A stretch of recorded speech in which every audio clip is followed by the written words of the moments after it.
देखी बहुत सुंदर एगो फिर से सहाना गीत लेके आ गई बनी। तो हमार गीत के हमार गीता मिश्रा लवली पांडे लोकगीत चैनल के बहुत सारा प्यार आशीर्वाद दे। हम देखी कैसा सहाना गीत बा।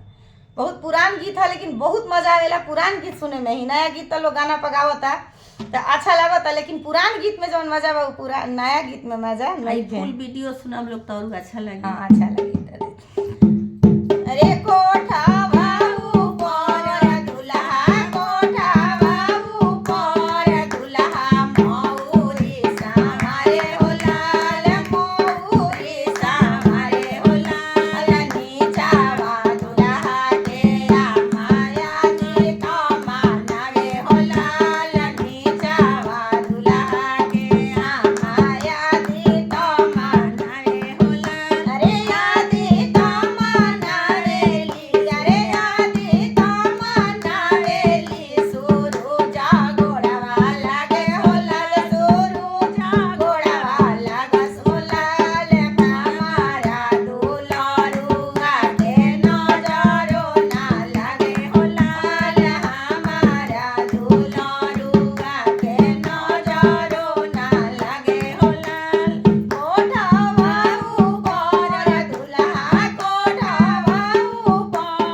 नजर ना लगे। देखी कैसा लागल है रउरा लोग के।